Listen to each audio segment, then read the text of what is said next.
ஒரு அரசியல்வாதியை கைது செய்வது சட்ட நடவடிக்கை மட்டுமல்ல, அது ஒரு அரசியல் மொழி, ஒரு எச்சரிக்கை, ஒரு அதிகார அறிவிப்பு, ஒரு புதிய ஆட்சியின் முதல் கையெழுத்து.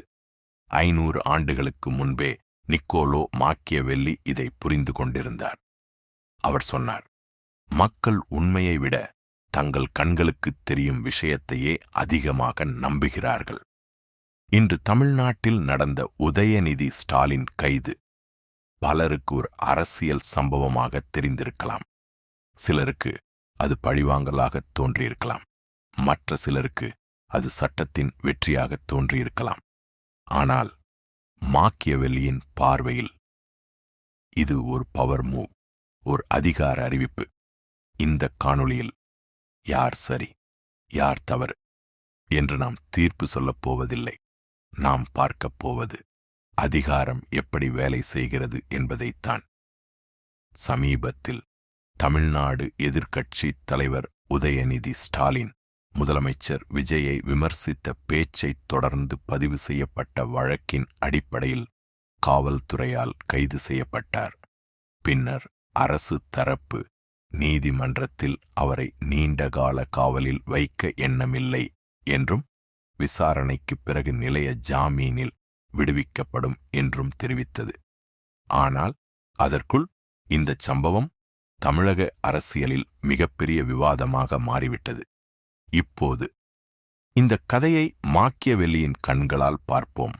மாக்கியவெல்லி ஒரு இடத்தில் கூறுகிறார், ஒரு புதிய ஆட்சியாளர் தனது அதிகாரத்தை மக்கள் உணரும்படி செய்ய வேண்டும். ஏனென்றால் ஒரு தேர்தலில் வெற்றி பெறுவது அதிகாரத்தை பெறுவது, ஆனால் அந்த அதிகாரம் அனைவராலும் ஏற்றுக்கொள்ளப்படுவது முற்றிலும் வேறு விஷயம். புதிய அரசு பதவியேற்றவுடன் அதை முதலில் கவனிப்பவர்கள் மக்கள் அல்ல, அரசு அதிகாரிகள், காவல்துறை, எதிர்க்கட்சிகள், கட்சி நிர்வாகிகள், ஊடகங்கள். அவர்கள் அனைவரும் ஒரே ஒரு கேள்வியைத்தான் கேட்பார்கள், இந்த அரசு எவ்வளவு வலிமையானது? அதற்கான பதில் சில நேரங்களில் ஒரு உரையால் வராது, ஒரு கைது மூலம் வரும்.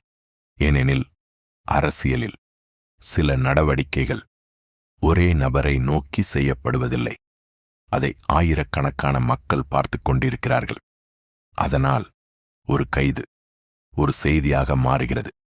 அந்த செய்தி என்ன? இப்போது அதிகாரம் யாரிடம் இருக்கிறது என்பதை மறந்துவிடாதீர்கள். இதுதான் மாக்கியவெல்லியின் முதல் பாடம். அவர் மேலும் கூறுகிறார், மக்கள் அன்பை விட பயத்திற்கே விரைவாக கீழ்ப்படிவார்கள். இந்த வரியை பலர் தவறாக புரிந்து கொள்கிறார்கள். மாக்கியவெல்லி மக்களை பயமுறுத்துங்கள் என்று சொல்லவில்லை, ஆனால் ஒரு ஆட்சியாளர் தன்னை யாரும் அலட்சியப்படுத்த முடியாது என்ற உணர்வை உருவாக்க வேண்டும் என்று கூறுகிறார். அதிகாரம் பல நேரங்களில் பயன்படுத்தப்படுவதற்காக அல்ல, அதை பயன்படுத்த முடியும் என்பதை எல்லோரும் அறியச் செய்வதற்காக.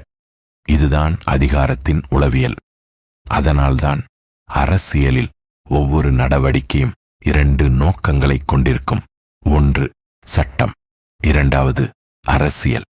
ஒரு கைது நடந்தால் அந்த செய்தியை மக்கள் மட்டும் பார்க்கவில்லை, எதிர்க்கட்சி பார்க்கிறது, கட்சித் தொண்டர்கள் பார்க்கிறார்கள், அரசு அதிகாரிகள் பார்க்கிறார்கள், காவல்துறை பார்க்கிறது, மத்திய அரசும் பார்க்கிறது, முதலீட்டாளர்களும் பார்க்கிறார்கள். ஒவ்வொருவரும் தங்களுக்கான ஒரு செய்தியை எடுத்துக்கொள்கிறார்கள். இதைத்தான் மாக்கியவெல்லி பவர் சைனலிங் என்று விளக்குகிறார். ஆனால் இங்கே இன்னொரு முக்கியமான விஷயமும் இருக்கிறது. மாக்கியவெல்லி ஒரு எச்சரிக்கையையும் கூறுகிறார். அவர் சொல்வது, அதிகாரத்தை பயன்படுத்துவது மட்டுமல்ல, அதை மக்கள் நியாயமானதாக உணர வேண்டும்.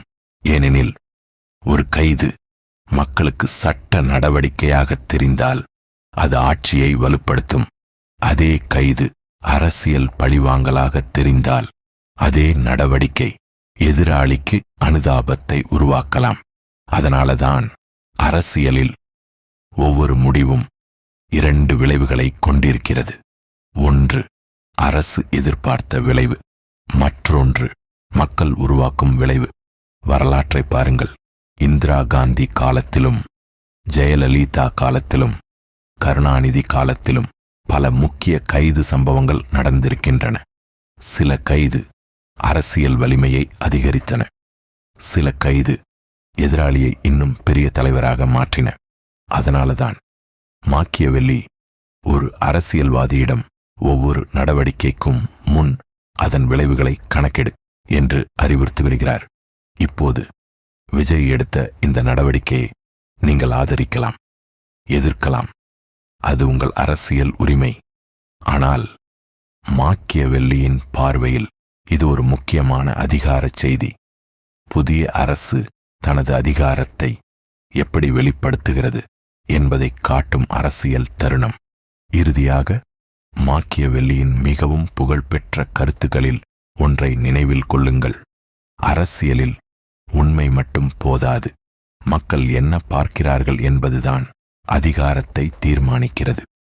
ஒரு கைது, ஒரு வழக்கு, ஒரு உரை, ஒரு பத்திரிகையாளர் சந்திப்பு, இவை அனைத்தும் சட்ட நடவடிக்கைகள் மட்டுமல்ல, அவை அதிகாரத்தின் மொழிகள். அவற்றை படிக்கத் தெரிந்தவர்களுக்கு அரசியல் என்பது வெறும் தேர்தல் அல்ல, அது ஒவ்வொரு நாளும் நடைபெறும் அதிகாரத்தின் சதுரங்க ஆட்டம்.